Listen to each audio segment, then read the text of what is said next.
All right, kids, Assalamu alaikum. Welcome back to the online class. So, continuing our review of our midterm paper, here we are with the last question. Question number 4 of our midterm that was taken from October November 2024, variant 21, question number 1. हमारे mid term का ये question number 4 है, लेकिन ये अक्टूबर नवंबर 24 variant 21 का question number 1 है. One of the most challenging question of limited companies, interesting question of limited companies, जिसमें कुछ जबरदस्त इंफॉर्मेशन है और थोड़ा सा चैलेंजिंग बना देता है. वो इंफॉर्मेशन थोड़ी सी चैलेंजिंग बना देती है इस क्वेश्चन को. तो स्टार्ट करते हैं, देखते हैं एग्जामिनर क्या इंफॉर्मेशन दे रहा है और हमसे मांगा क्या जा रहा है, हम इंफॉर्मेशन को इंटरप्रेट करके उसे आंसर कैसे करेंगे. Alright, the financial year end of T limited was 30 June 2024. On that date, the following balances were extracted from the books of account.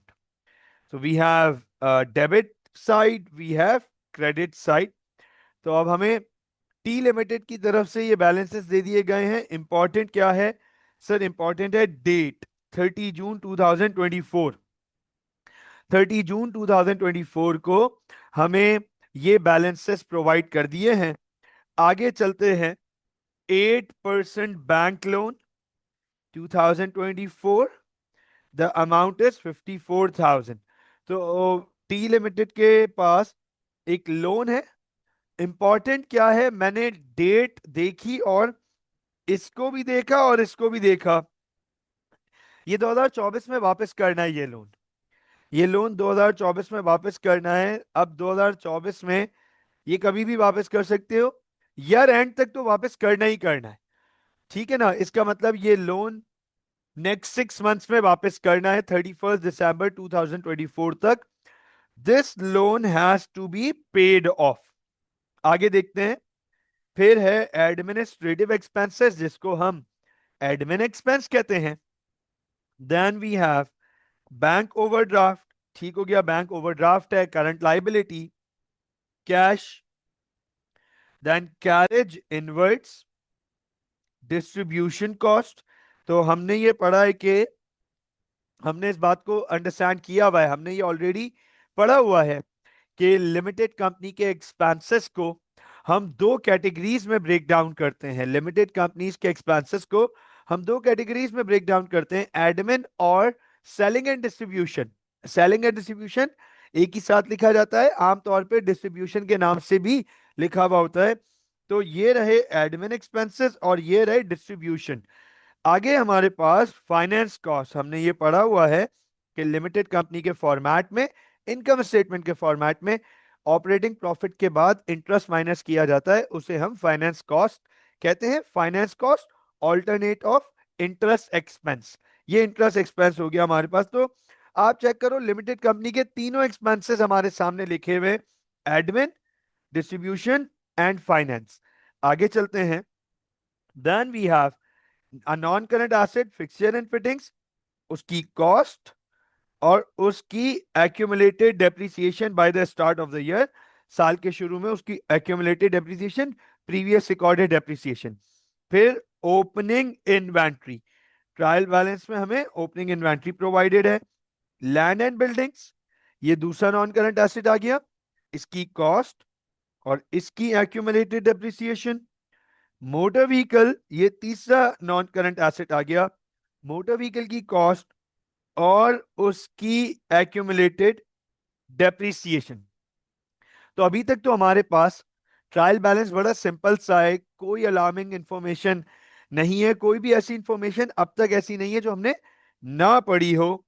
फिर परचेजेस है हमारे पास, रिटेन्ड अर्निंग्स हैं, revenue, share capital. Okay, share capital is $80,000 का share capital है. मुझे यहां पर एक चीज देखकर हैरानगी हुई है. अब ये नहीं पता कि आगे इसका यूजेज किस तरीके से होगा, क्या होगा, लेकिन आमतौर पे लिमिटेड कंपनी का सवाल होता है तो एग्जामिनर पार वैल्यू जरूर बता देता है. यहां पर हमें पार वैल्यू नहीं बताई है। अब हो सकता है आगे यूजेज ना हो पार वैल्यू का, मे बी पॉसिबल, लेकिन आमतौर पे बता देता है। बहरहाल अभी इधर पार वैल्यू नहीं बताई है हमें। फिर we have trade payables and we have trade receivables. आप पूरा ट्रायल बैलेंस देख लें। एक इंफॉर्मेशन बड़ी इंपॉर्टेंट थी जो आप मिस कर सकते थे, जिसके बहुत लाइकली चांसेस थे कि आप उसे इंटरप्रेट नहीं कर पाते। सर वो था 8% बैंक लोन, जिसकी इंटरप्रिटेशन मैंने आपको करके दे दी कि 2024 ब्रैकेट में लिखा हुआ है। इसका मतलब है ये लोन इस साल वापस करना है, ये लोन इस साल वापस करना है। 2024 लिखा हुआ है और 30 जून 2024 को बन रहे हैं, मतलब अगले 6 महीने में this loan has to be paid off. आगे चलते हैं। बाकी ट्रायल बैलेंस में कोई ऐसी इंफॉर्मेशन नहीं जो हमें ना पता हो।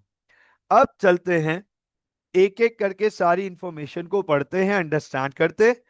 इनकी इनमें कुछ इंफॉर्मेशन क्रिटिकल इंफॉर्मेशन है, चैलेंजिंग इंफॉर्मेशन है, उनको पढ़ेंगे, अंडरस्टैंड करेंगे।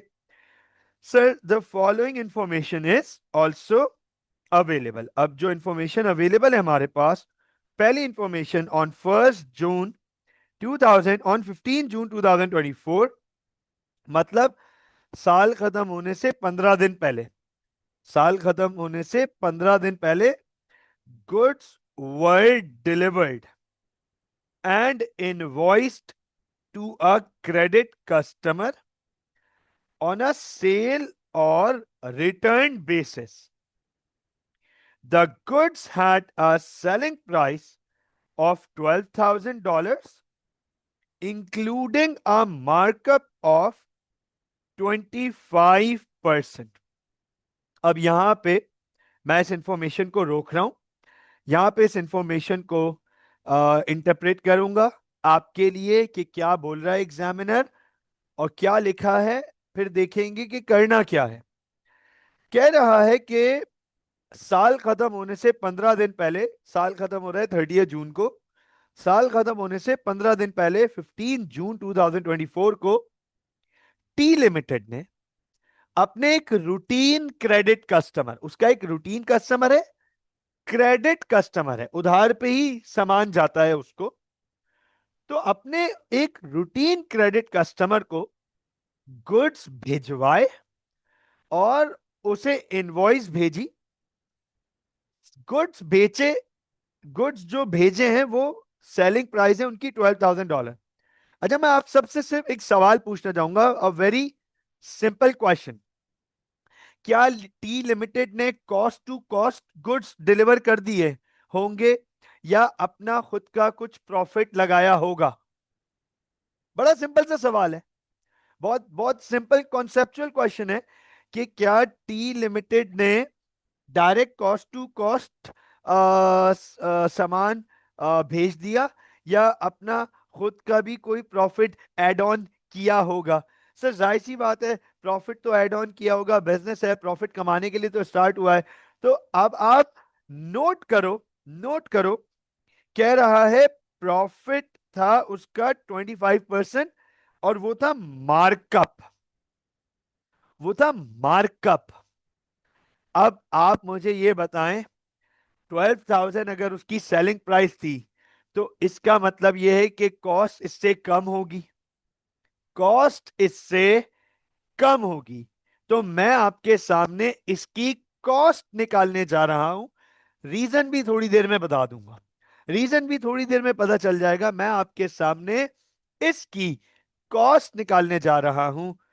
नोट कीजिएगा, फोकस कीजिएगा। सेलिंग प्राइस है 12,000, मार्कअप है 25%। सेलिंग प्राइस है 12,000, मार्कअप है 25%। अच्छा मुझे सिर्फ एक बात का जवाब दे दें, एंड मुझे पता है इस बारे में, अलीजे, हमजा, कियान, लाइबा, मनाहिल, नजफ, उमर, साइद, मुझे पता है आप लोग बहुत अच्छे से इसका जवाब दे देंगे, बिल्कुल जवाब दे देंगे। मार्कअप किसके ऊपर अप्लाई होता है? मार्कअप किसके ऊपर अप्लाई होता है जल्दी से ये बता दीजिए, जब तक मैं अपनी वर्किंग का फॉर्मूला लिख रहा हूं।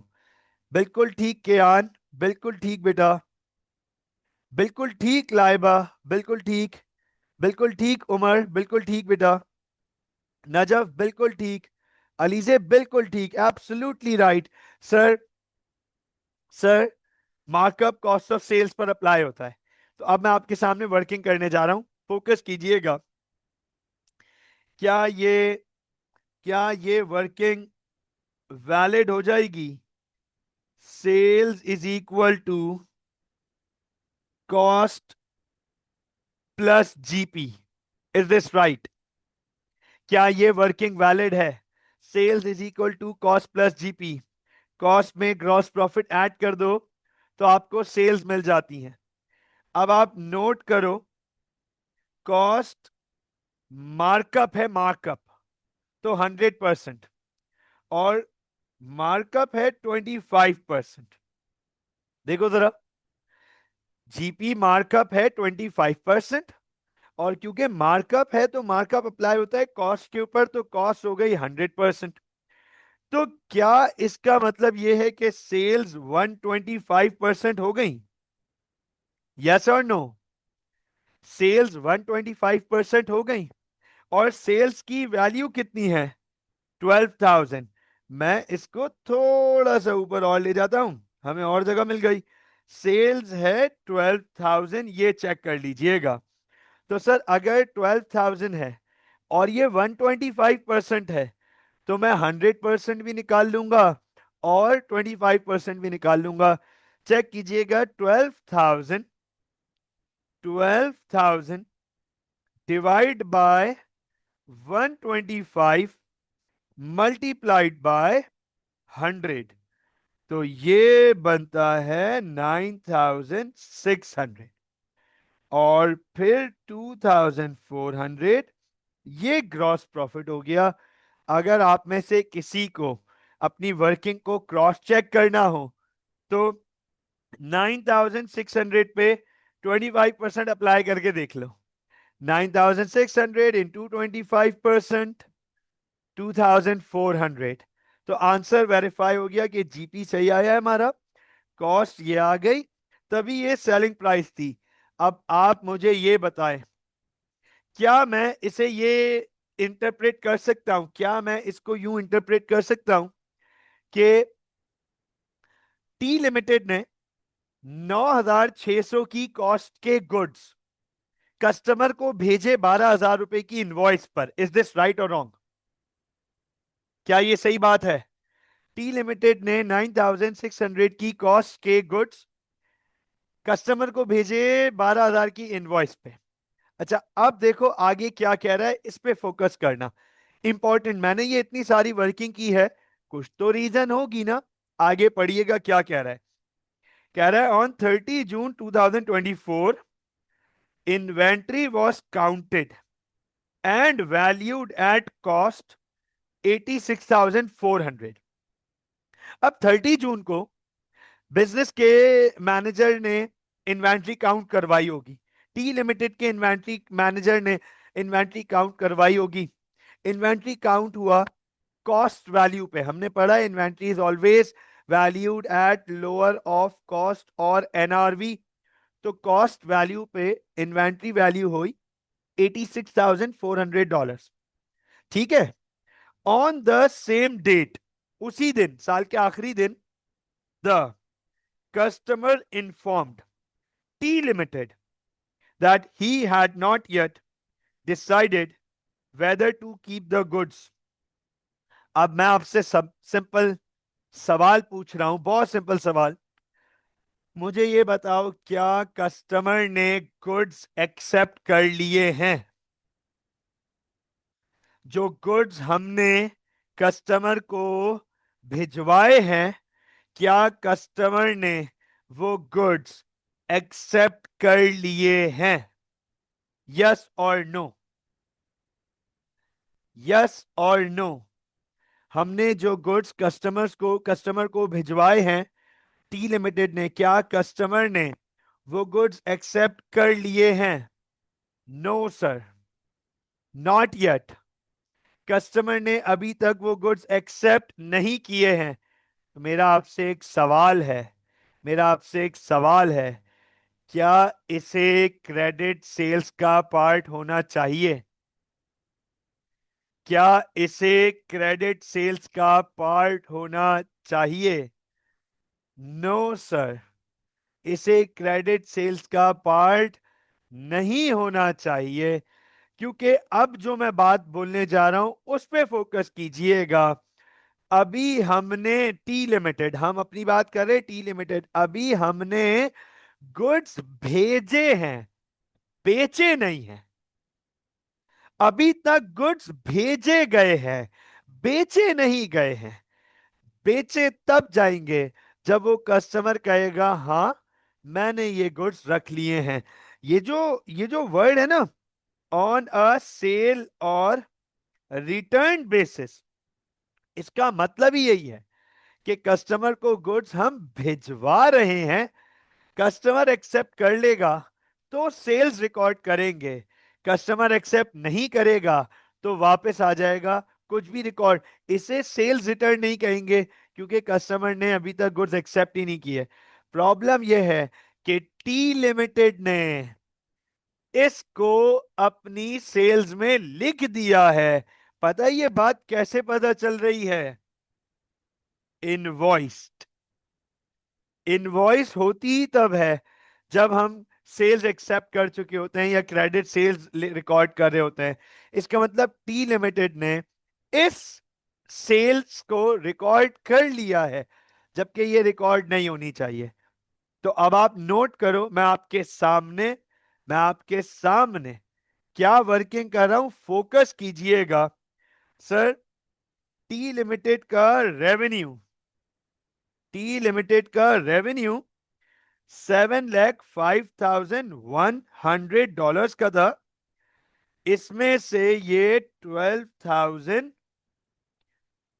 माइनस किए जाएंगे क्योंकि ये सेल्स अभी तक हो ही नहीं है, ये सेल्स अभी तक हो ही नहीं है। एक कस्टमर ने गुड्स एक्सेप्ट नहीं किए हैं और ट्रेड रिसीवेबल्स है 69,740। सर, इसमें से भी 12,000 माइनस किए जाएंगे क्योंकि सर कस्टमर ने ये गुड्स अभी तक एक्सेप्ट नहीं किए हैं। क्रेडिट सेल्स का मतलब होता है कि सेल्स भी बढ़ रही हैं और रिसीवेबल, ट्रेड रिसीवेबल भी बढ़ रहा है। हमने सेल्स में भी ये 12,000 रिकॉर्ड किया हुआ होगा और हमने ट्रेड रिसीवेबल में भी ये 12,000 रिकॉर्ड किया हुआ होगा। हम दोनों जगह से माइनस करेंगे। मुझे बताएं, is that clear? Yes please, मुझे बताएं, इज दैट क्लियर? बहुत डिटेल में, सुकून से, इत्मीनान से पूरा पार्ट ये समझा दिया। बस अब इसमें एक चीज और रह गई है, एक चीज और रह गई है, वो भी बता रहा हूं, हैंड टू हैंड बता रहा हूं, वो भी बिल्कुल हैंड टू हैंड बता रहा हूं। अच्छा, अब आप मुझे एक बात बताएं। अच्छा, जल्दी जल्दी जवाब दीजिएगा, क्विक क्विक आंसर है, शॉर्ट आंसर्स हैं, तो आपके जवाब फौरन आ जाने चाहिए मेरे पास। ये गुड्स हमने किस दिन भिजवाए हैं, उसे डेट बता दो, डेट। ये गुड्स हमने उस कस्टमर को किस दिन भिजवाए हैं, डेट क्या है? वाह, वेरी गुड। नहीं नहीं उमर, 15 जून। कियान बिल्कुल ठीक, लाइबा बिल्कुल ठीक, अलीजे बिल्कुल ठीक बेटा। उमर 15 जून को भिजवाएं, 15 जून को। सही है। अब आप मुझे एक बात बताएं, क्या 30 जून को ये गुड्स हमारे बिजनेस में फिजिकली मौजूद हैं? क्या ये गुड्स 30 जून को हमारे बिजनेस में फिजिकली मौजूद होंगे? नहीं होंगे, क्योंकि ये गुड्स तो कस्टमर के पास पड़े हुए हैं। सुन लेना, तो क्या ये इन्वेंट्री काउंट में आए होंगे? क्या ये गुड्स इस इन्वेंट्री काउंट में आए होंगे? नहीं आए होंगे, क्योंकि जब इन्वेंट्री काउंट हुई तो उन गुड्स की काउंटिंग हुई जो गुड्स हमारे बिजनेस में मौजूद हैं। ये गुड्स फिजिकली कस्टमर के पास मौजूद हैं, लेकिन मुझे ये बताओ, क्या कस्टमर ने ये गुड्स एक्सेप्ट कर लिए? नहीं किए। तो क्या ये गुड्स अभी भी हमारी ओनरशिप में ही हैं? यस और नो? कस्टमर ने ये गुड्स एक्सेप्ट नहीं किए, तो क्या ये गुड्स अभी भी हमारी ओनरशिप में मौजूद होने चाहिए? यस और नो? क्या ये गुड्स अभी भी हमारे बिजनेस की ओनरशिप में मौजूद होने चाहिए? Yes sir. तो हम क्लोजिंग इन्वेंट्री जिसकी वैल्यू है 86,400,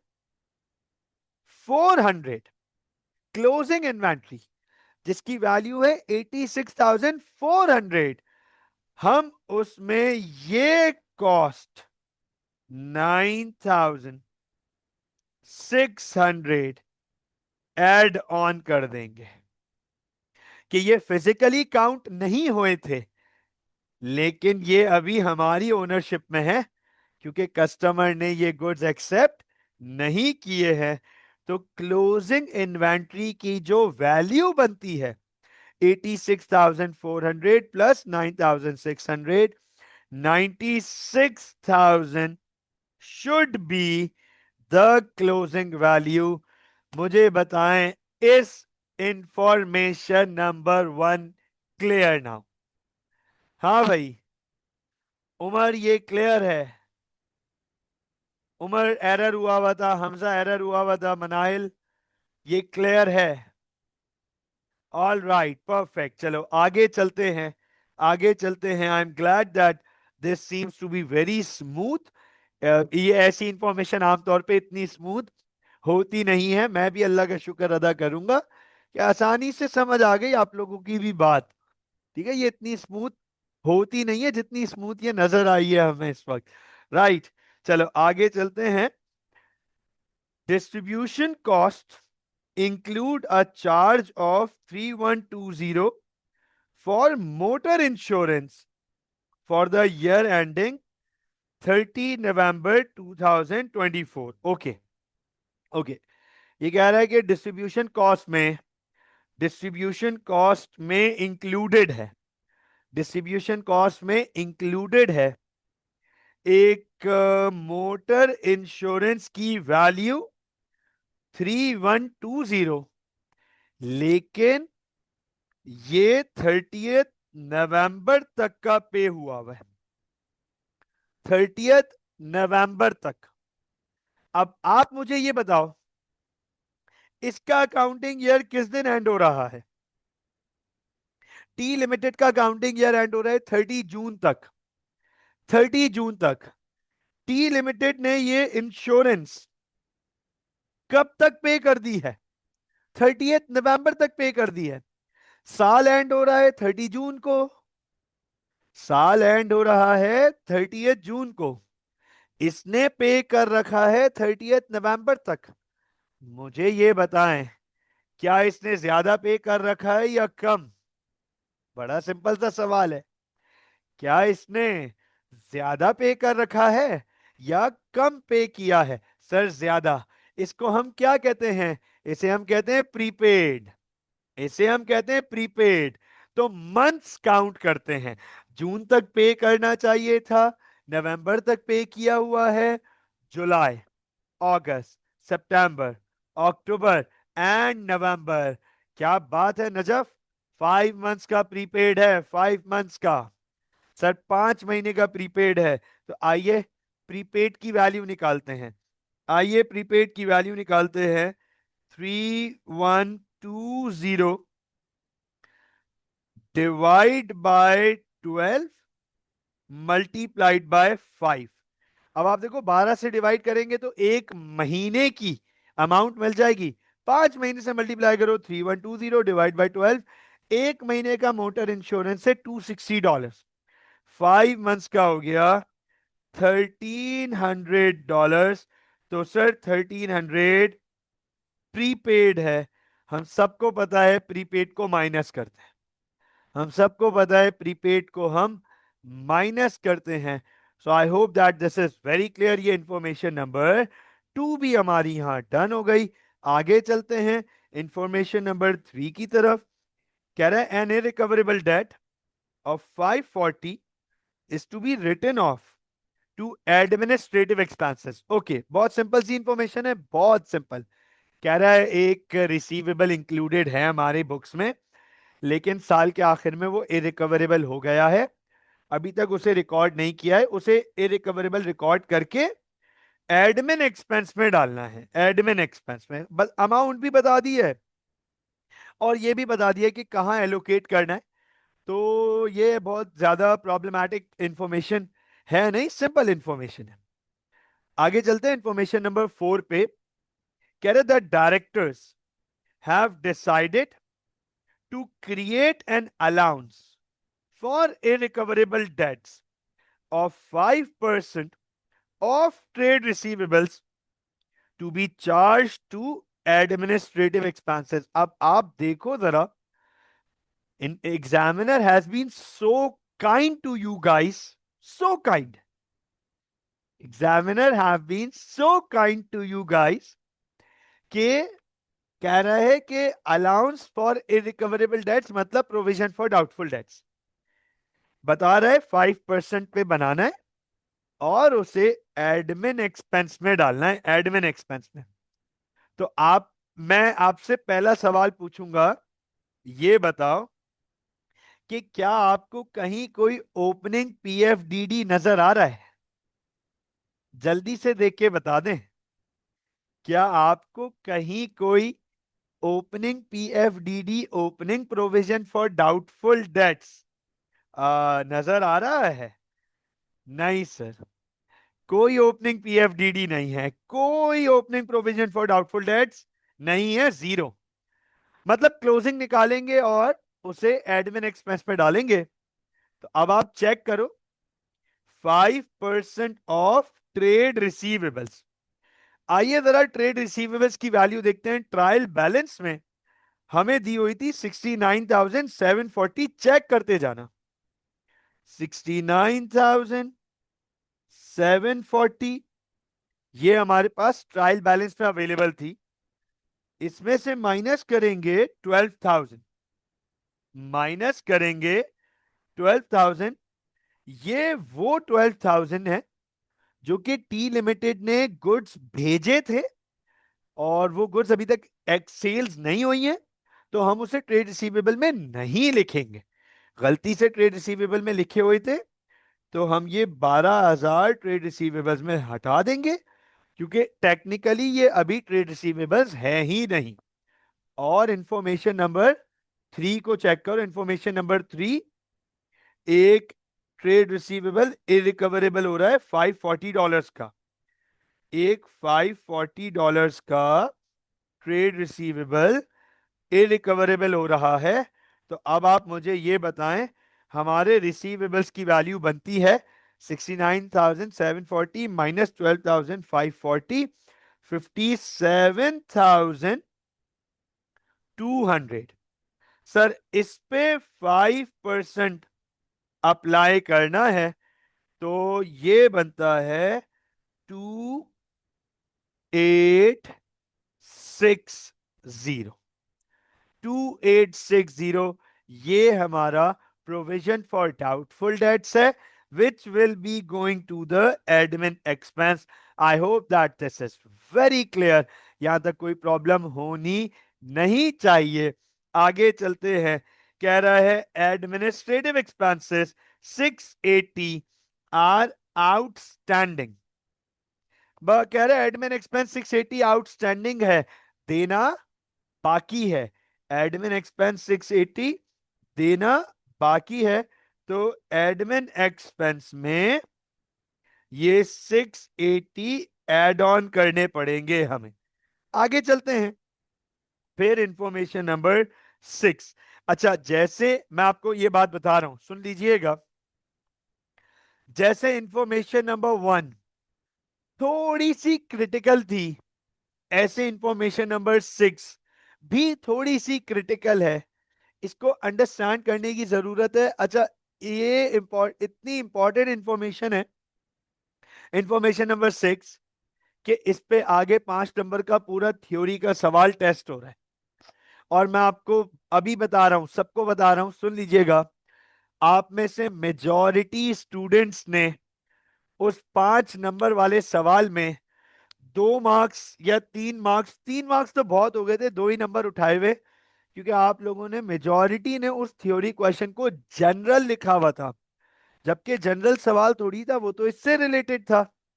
तो हम अभी इंफॉर्मेशन नंबर 6 को इतना डिटेल में अंडरस्टैंड कर लेंगे कि आगे फिर थ्योरी क्वेश्चन आंसर करना बड़ा आसान हो जाएगा।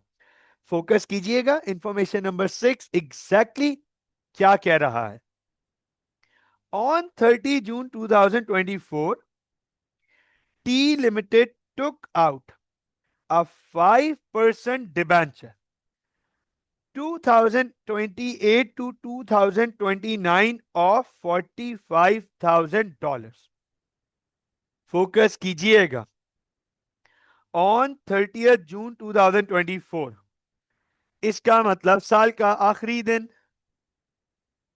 का मतलब साल का आखिरी दिन, 30 जून 2024, साल का आखिरी दिन टी लिमिटेड ने 5% डिबेंचर इशू किया, मतलब लोन लिया 5%, और ये वापस करना है अगले 5 सालों में, 2028 से 2029, मतलब अभी 2024 है तो नेक्स्ट 5 इयर्स में वापस करना है। और लोन डिबेंचर लिया है $45,000 का। अच्छा, मजे की बात ये कि आप ये देखो, इन्होंने यहां पे कहीं वो डिबेंचर दिखाया ही नहीं। इसका मतलब शायद ये डिबेंचर अभी तक रिकॉर्ड, शायद नहीं, कंफर्म है कि डिबेंचर रिकॉर्ड नहीं हुआ हुआ हमारी बुक्स में, टी लिमिटेड की बुक्स में ये डिबेंचर रिकॉर्ड नहीं हुआ हुआ, क्योंकि आप देखो ट्रायल बैलेंस में डिबेंचर नजर ही नहीं आ रहा। आगे देखते जाइएगा, कह रहा है ऑन द सेम डेट, उसी दिन, उसी दिन जिस दिन ये डिबेंचर लिया है, the company repaid 1/2 of the 8% bank loan together with 3 months interest outstanding at 30 June 2024। Please listen to me very carefully। ये बहुत इंपॉर्टेंट लाइन है। कह रहे हैं साल के आखिरी दिन। अच्छा, ये भी पढ़ लो, none of these transactions have yet been recorded in the books। कह रहे हैं इनमें से कोई भी ट्रांजैक्शन बुक्स में रिकॉर्ड नहीं हुई भी। तो जरा इंफॉर्मेशन को मैं इंटरप्रेट कर रहा हूं, फोकस कीजिएगा। कह रहा है साल के आखिरी दिन टी लिमिटेड ने $45,000 का डिबेंचर इशू किया, उस डिबेंचर का इंटरेस्ट है 5%, और वो अगले 5 सालों में वापस करना है। सर समझ आ गया? समझ आ गया कि टी लिमिटेड ने डिबेंचर लिया 5% और $45,000 का। देखते जाइएगा, कह रहे हैं उसी दिन, सेम डेट, साल के आखिरी दिन, कंपनी ने 1/2, 1/2 का मतलब हाफ ही होता है, 1/2 1/2 तो बराबर हो जाएगा। 1/2 का मतलब हाफ है, कंपनी ने हाफ लोन वापस कर दिया, रीपेड हाफ बैंक लोन। अब जरा गौर से देखना, प्लीज फोकस कीजिएगा। सर बैंक लोन है 54,000 का, तो इसका हाफ होता है $27,000। कंपनी ने ये $27,000 का 8% बैंक लोन, $27,000 लोन के वापस कर दिए। लोन के, लोन उन्होंने 27,000 वापस किया है। सुन लीजिएगा और जरा गौर से देख लीजिएगा, मुझे ट्रायल बैलेंस देख के ये बताएं, साइद, उमर, नजफ, मनाहिल, लाइबा, कियान, हमजा, अलीजे, मुझे जल्दी से ट्रायल बैलेंस देख के बताएं, क्या आपको यहां कहीं फाइनेंस कॉस्ट नजर आ रही है?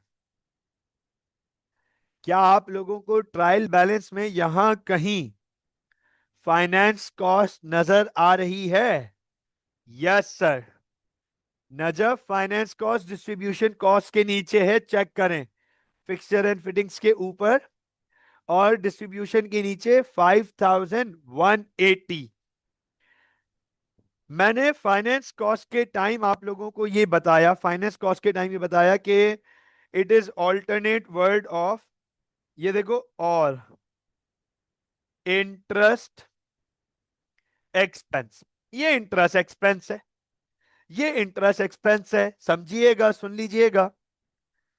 बज़ाहिर हमें देखने से ये लग रहा है, बज़ाहिर मैं आपके सामने एक वर्किंग भी कर रहा हूं, 54,000 का लोन है और उस पे 8% इंटरेस्ट है। 54,000 का लोन, उस पे 8% इंटरेस्ट, तो सर ये बनता है 4320। फोकस कीजिएगा प्लीज, फोकस कीजिएगा। सर इंटरेस्ट अमाउंट बनती है 4320 और इंटरेस्ट एक्सपेंस यहां पे नजर आ रहा है 5180। सुन लीजिएगा, बज़ाहिर देखने से ऐसा लगता था कि टी लिमिटेड ने इंटरेस्ट पूरा पे किया हुआ है, लेकिन इस इंफॉर्मेशन ने, इंफॉर्मेशन नंबर 6 ने ये क्लियर कर दिया कि 3 महीने का इंटरेस्ट अक्रूड था जो कि बुक्स में रिकॉर्ड नहीं हुआ था। कंपनी ने लोन के साथ साथ वो 3 महीने का इंटरेस्ट भी उस दिन पे किया है। तो आइए 3 महीने का इंटरेस्ट निकालते हैं। मैं आपके सामने 3 मंथ्स का इंटरेस्ट निकाल रहा हूं। 54,000 पूरे साल का लोन और 8% पूरे साल का इंटरेस्ट, तो पूरे साल का इंटरेस्ट बनता है 4,320। तो 3 महीने का इंटरेस्ट बनता है divide by 12 multiplied by 3। Sir 3 महीने का इंटरेस्ट बनता है 1080।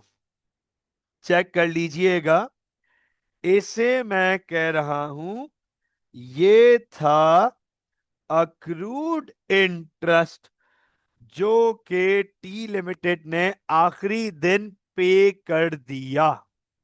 अब मुझे बताओ, क्या ये एक्सपेंस में इंक्लूडेड था?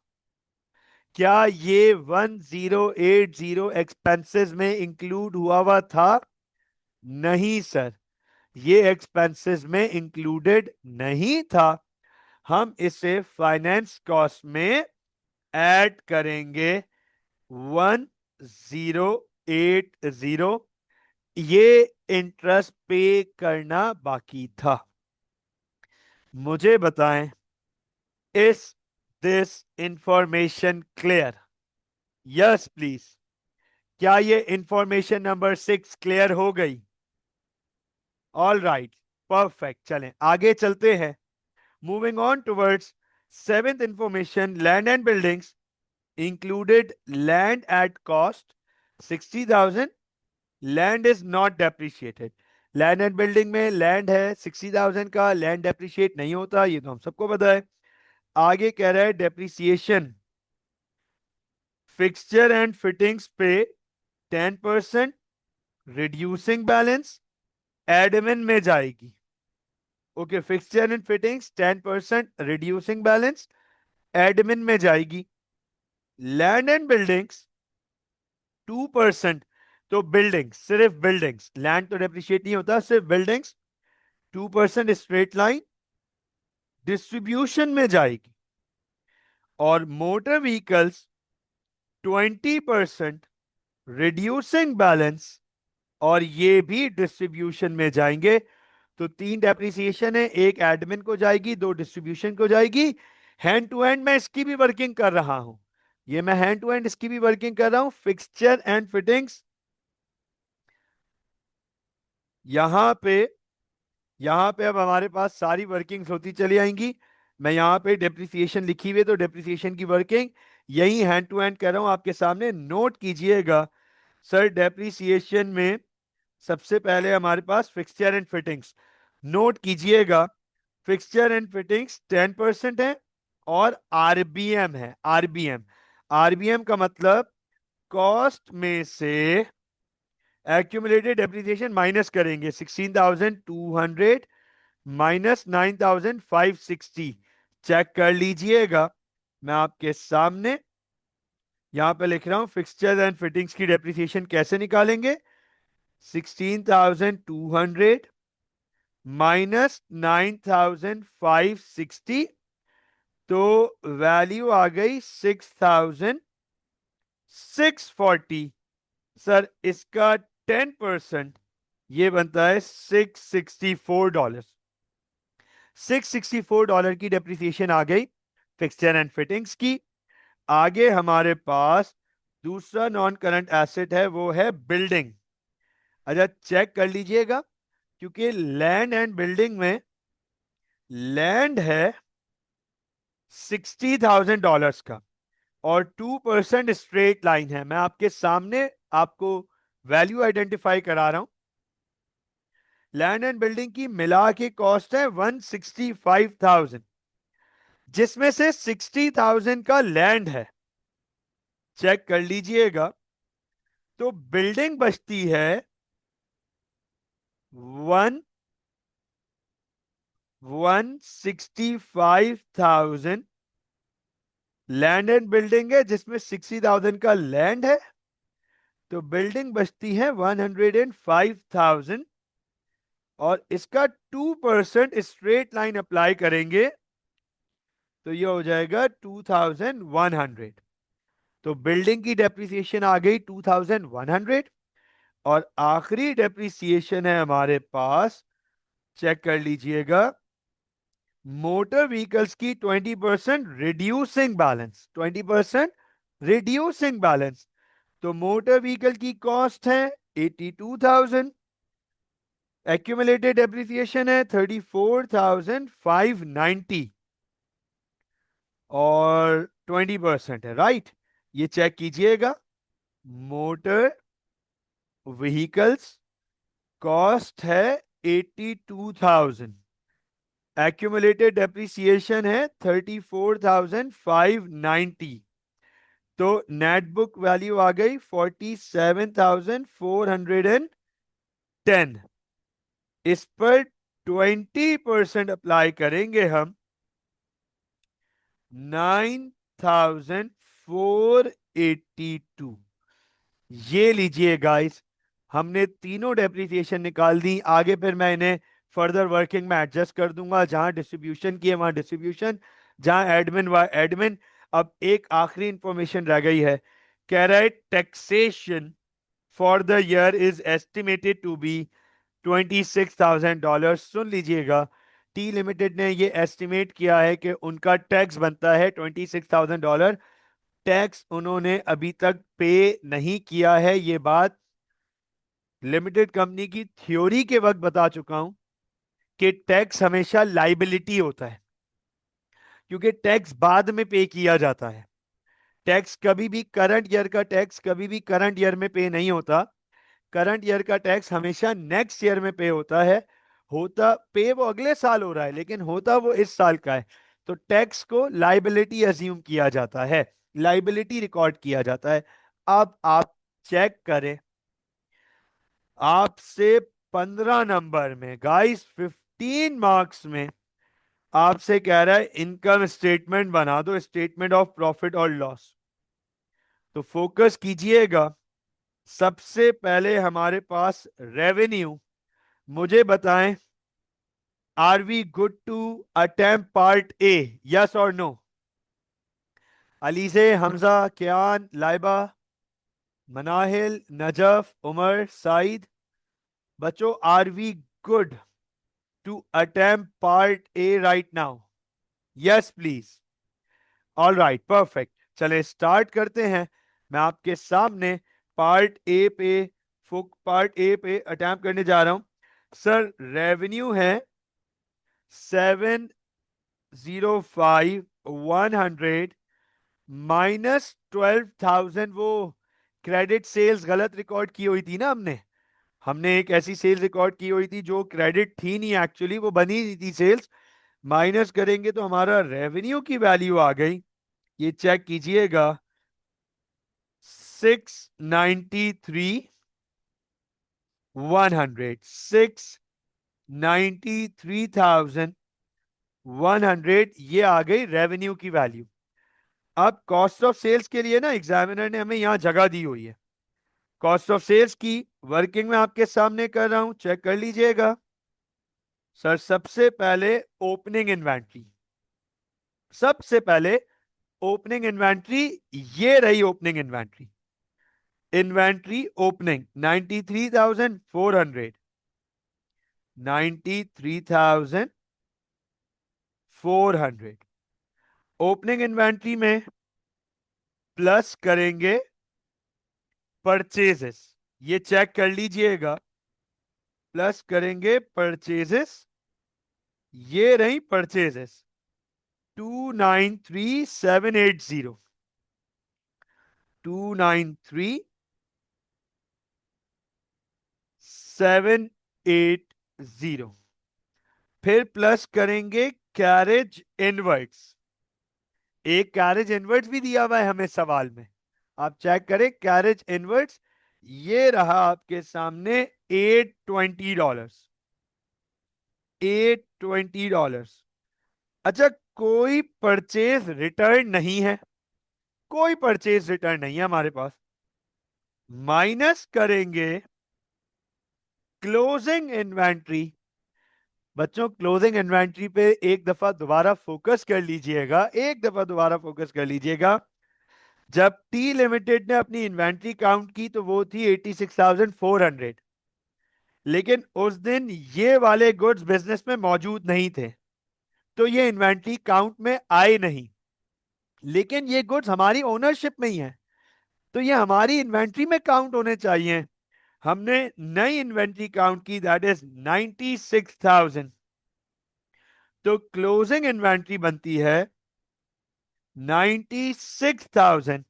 मैं आपके सामने कॉस्ट ऑफ सेल्स की वैल्यू निकालने जा रहा हूं। 93,400 plus 293,780 plus 820 minus 96,000। Sir, cost of sales आ गई हमारे पास 292,000, ये चेक कर लीजिएगा। कॉस्ट ऑफ सेल्स 292,000, तो ग्रॉस प्रॉफिट हमारे पास आ गया 401,100। ये लीजिए, ये आ गया हमारे पास ग्रॉस प्रॉफिट। अब हमें काम करना है डिस्ट्रीब्यूशन पे और एडमिन पे। चेक कीजिएगा, दोनों की वर्किंग स्पेसेस यहां पर अवेलेबल है हमारे पास। मैं आपके सामने जल्दी जल्दी यहां पे काम करूंगा डिस्ट्रीब्यूशन और एडमिन में। आप देखो डिस्ट्रीब्यूशन ट्रायल बैलेंस में हमारे पास कितनी है। ट्रायल बैलेंस में 114,870, 114,870, ये चेक कीजिएगा। 114,870, गौर से देखिएगा, चेक कीजिएगा। सर, ये ट्रायल बैलेंस से मेरे पास आ रही है वैल्यू, ये ट्रायल बैलेंस में मौजूद है। अब एक एक करके डिस्ट्रीब्यूशन में जो भी एडजस्टमेंट्स हैं वो कर लेते हैं, स्टार्टिंग फ्रॉम इंफॉर्मेशन नंबर 1, जिसका डिस्ट्रीब्यूशन से कोई ताल्लुक नहीं है, इसका डिस्ट्रीब्यूशन से कोई ताल्लुक नहीं है। हाँ, इंफॉर्मेशन नंबर 2 का ताल्लुक है डिस्ट्रीब्यूशन से।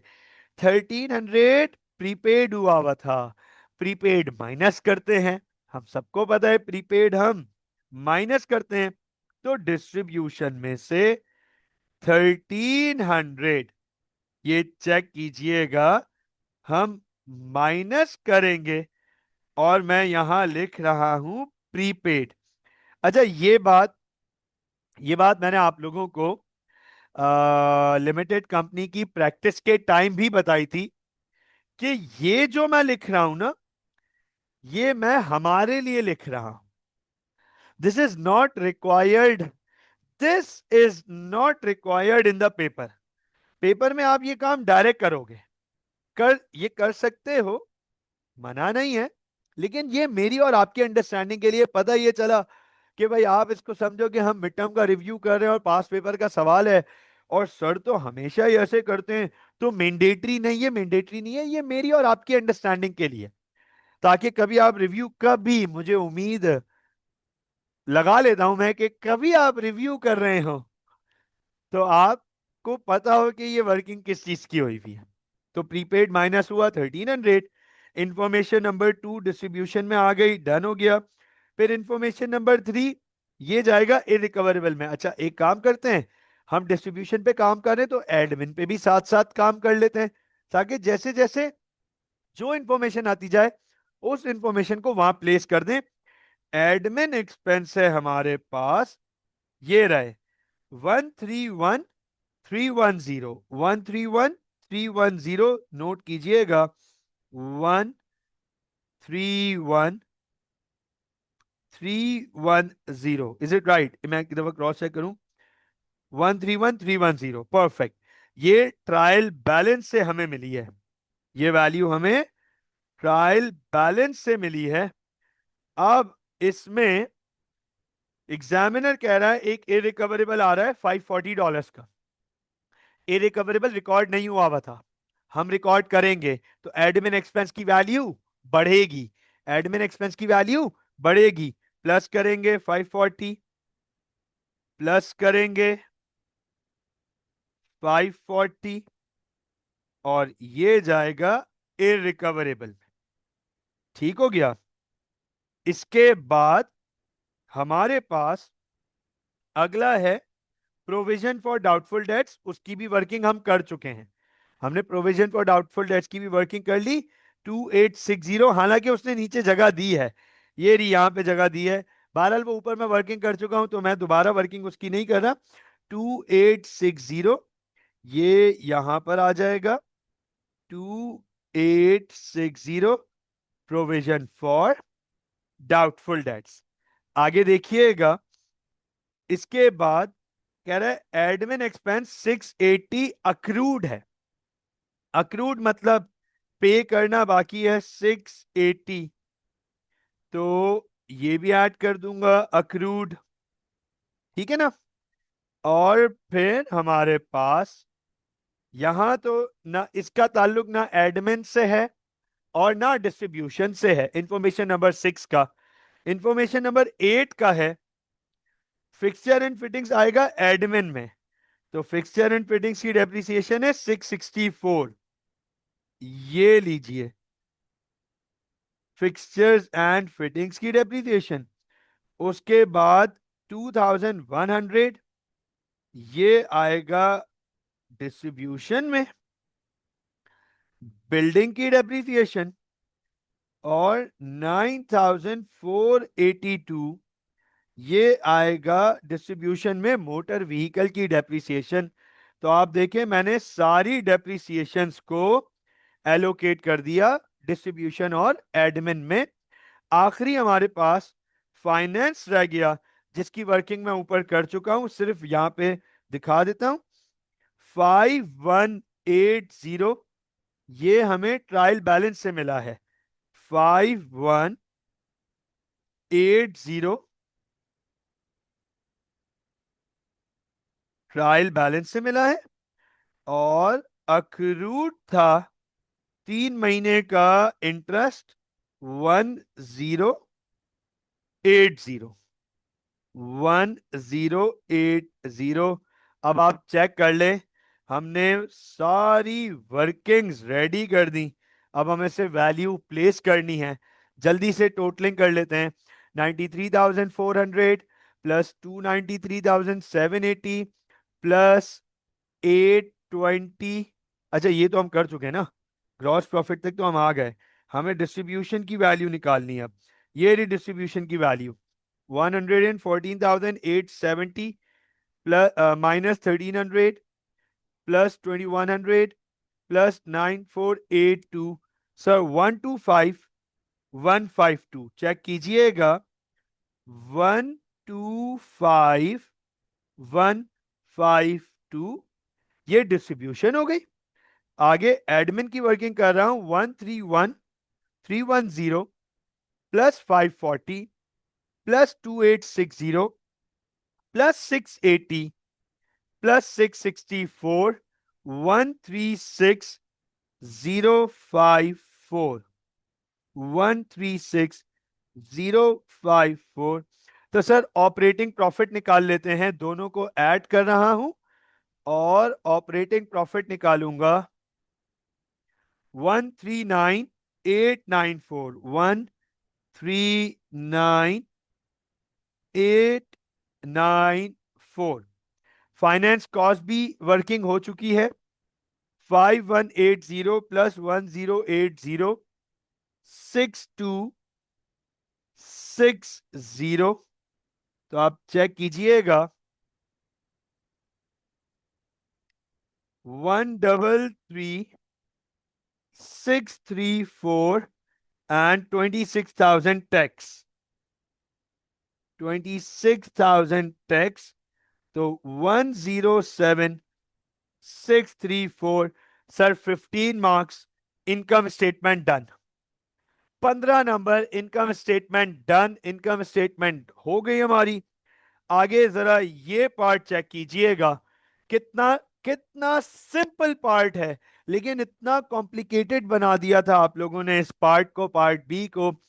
कह रहे calculate the balance of cash and cash equivalents at the end of the year 30 जून को। कह रहे हैं साल के आखिर में ये बता दो कि कैश और कैश इक्विवेलेंट्स कितने हैं।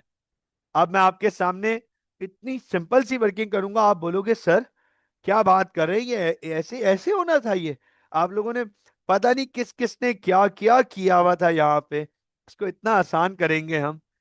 चेक करना जरा, चेक करना जरा सर। सबसे पहले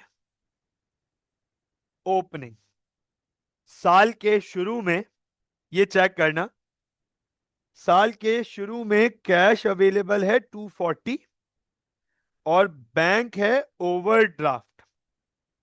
तो 240 पॉजिटिव माइनस 12,380, ये चेक कीजिएगा साल के शुरू में नेगेटिव बैलेंस है 12,140।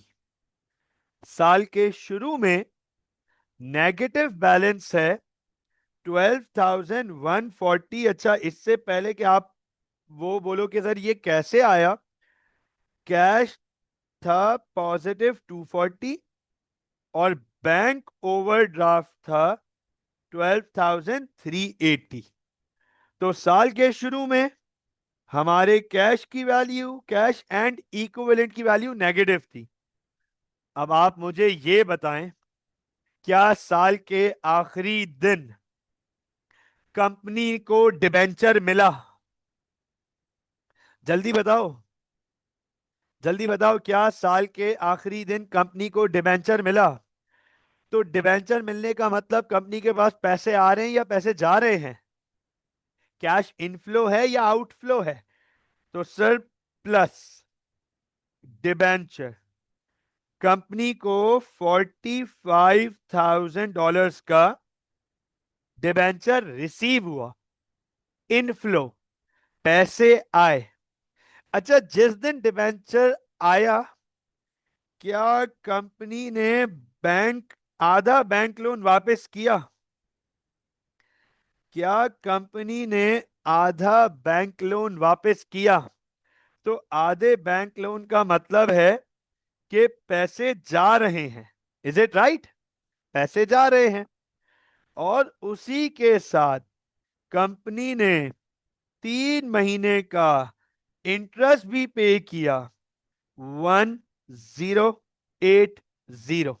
3 महीने का इंटरेस्ट भी तो पे किया, पैसे जा रहे हैं।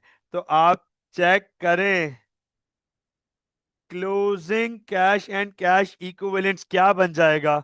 -12,140 प्लस 45,000 -27,000 -1080 सर 4,780। ये बच्चों बन गया क्लोजिंग बैलेंस। ये इतना आसान था, ये इतना आसान था, इतना सिंपल था। आप लोगों ने खुद खुद आप लोगों को आइडिया आप लोगों ने क्या क्या किया हुआ है। बहरहाल यहाँ वर्किंग करके बता दी किस तरीके से इसको ठीक करना है। हमारे पास पार्ट सी बड़ा सिंपल सा पार्ट है, बहुत सिंपल स्ट्रेट फॉरवर्ड पार्ट है। कह रहे हैं एक्सट्रैक्ट बना दो एसओएफपी का, जिसमें आप equity and liability section show कर दो, equity and liability section show कर दें। फोकस कीजिएगा। तो मैं आपके सामने इसकी इक्विटी एंड लाइबिलिटीज का सेक्शन शो करने जा रहा हूं। क्या करेंगे, कैसे करेंगे, नोट कीजिएगा। सबसे पहले इक्विटी।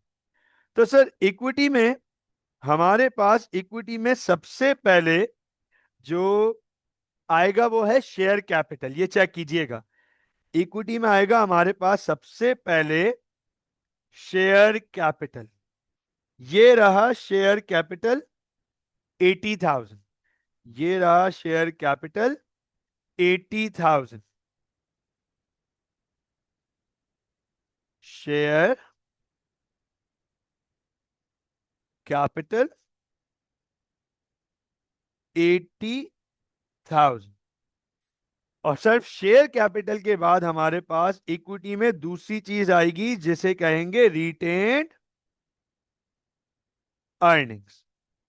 रिटेन्ड अर्निंग्स, तो अब आप ये चेक करें, रिटेन अर्निंग्स आएगा हमारे पास। नोट कीजिएगा, साल के शुरू में रिटेन अर्निंग्स दिया हुआ है, ये रहा 38,450।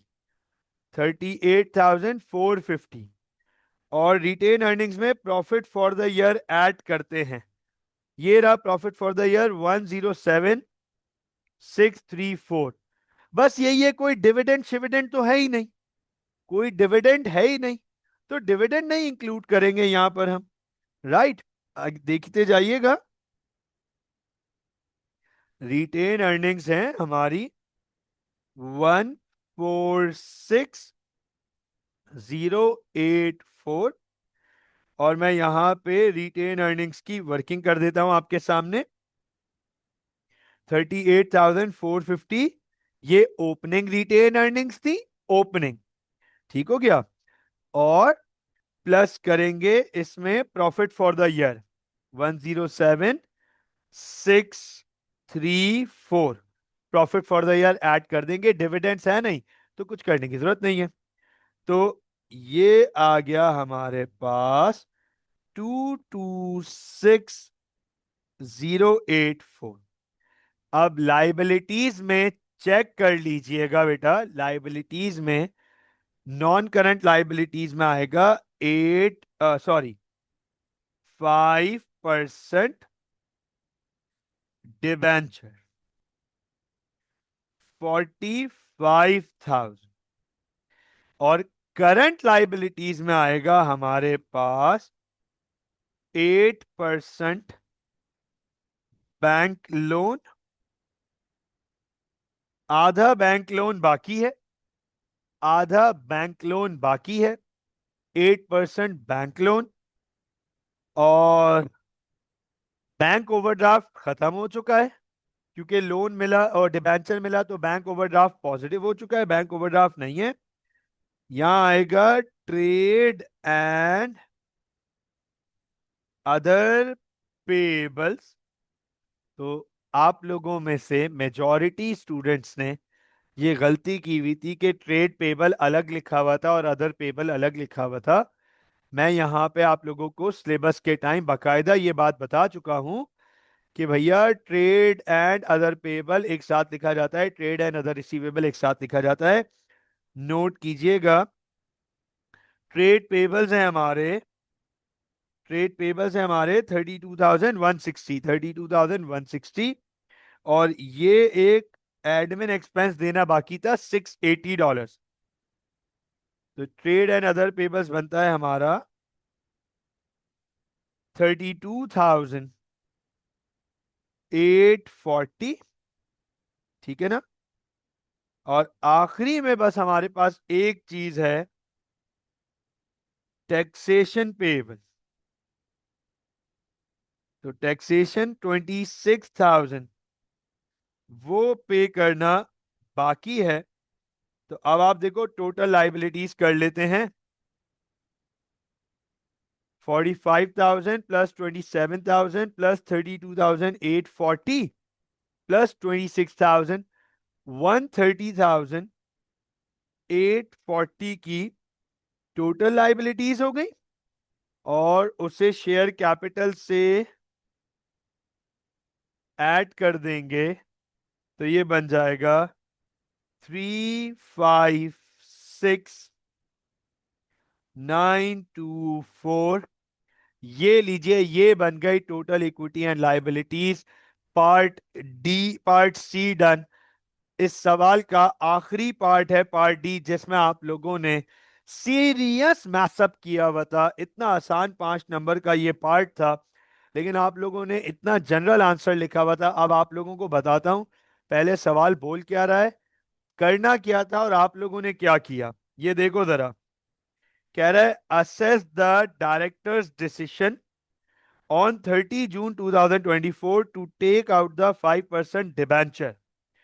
Justify your assessment by considering both advantages and disadvantages of the decision to the company. अच्छा, यहां कह रहे हैं कि डायरेक्टर ने डिसीजन ले लिया है। आप उसको जस्टिफाई करो कि क्या ये डिसीजन सही था या नहीं। उसको जस्टिफाई करके बताना है कि सही डिसीजन लिया या नहीं। जनरल आंसर थोड़ी देना है। आप उसको ये बताओ, आप उसको ये थोड़ी बताओगे कि डिबेंचर पे इंटरेस्ट भी देना होता है और अपना डिबेंचर के बजाय और ऑप्शंस लेकर आओ। जनरल आंसर थोड़ी देना था। डायरेक्टर ने डिबेंचर इशू कर दिया।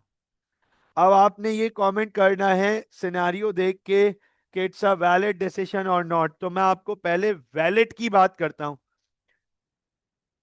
फेवर की बात करता हूं कि हाँ, डायरेक्टर का ये डिसीजन क्यों अच्छा था। आइए जरा फेवर की बात करता हूं। कैश पोजीशन इंप्रूव हो गई।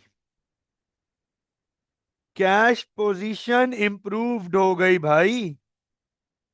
कैश की पोजीशन इंप्रूव हो गई कंपनी की। कंपनी का बैंक ओवरड्राफ्ट था और कैश में तो ना होने के बराबर पैसे पड़े हुए थे। तो कंपनी के पास लिक्विडिटी, कैश पोजीशन इंप्रूव हो गई। दूसरा दूसरा any how loan had to be repaid within 6 months। तो 6 महीने में वैसे भी लोन तो वापस करना ही था। तो पैसे ही नहीं होते लोन वापस करने के, तो डिबेंचर तो लेना ही था। ये मैंने 2 पॉइंट फेवर में बता दिए। अब आगे देखो, मैं अगेंस्ट में 2 पॉइंट बताऊंगा। अगेंस्ट में, फेवर में और भी पॉइंट्स हैं, बाद में देखते हैं। अगेंस्ट में 2 पॉइंट्स बताता हूं आपको कि increases the debt for 5 more years। 5 सालों के लिए लाइबिलिटी और बढ़ा दी कंपनी ने। और जाहिर सी बात है, सिक्योरिटी और कोलेटरल रखवाना पड़ेगा। इसके लिए भी, उसके लिए भी रखवाया हुआ होगा, इसके लिए भी रखवाना पड़ेगा। सिक्योरिटी कोलेटरल के बगैर तो डिबेंचर इशू नहीं होगा। अब एंड में मैं जस्टिफाई कर रहा हूं, तो मेरी जस्टिफिकेशन देखो कितनी वैलिड हो जाएगी। यस, करेक्ट, बिकॉज ऑफ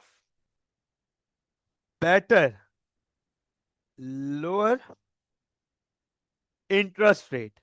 मुझे तो एक ही चीज नजर आई थी पूरे सवाल में, बेहतरीन, कि बैंक को वो 8% इंटरेस्ट पे कर रहे थे, ये देखो जरा, बैंक को वो 8% पे कर रहे थे और डिबेंचर पे वो 5% पे कर रहे हैं। आप लोगों में से किसी ने ये देखा ही नहीं कि बैंक को वो 8% पे कर रहे थे, डिबेंचर पे वो 5% पे कर रहे हैं, तो उनको तो फायदा 3% इंटरेस्ट हर साल कम पे करना पड़ रहा है उनको। तो ये तो उनका फायदा हो गया, कैश पोजीशन भी इंप्रूव हो गई, आधा लोन भी वापस कर दिया, बचत हो गई कंपनी की, कंपनी पे लिक्विडिटी क्राइसिस नहीं क्रिएट हुए, और इंटरेस्ट रेट भी कम हो गया। यस प्लीज मुझे बताएं, इज दैट क्लियर?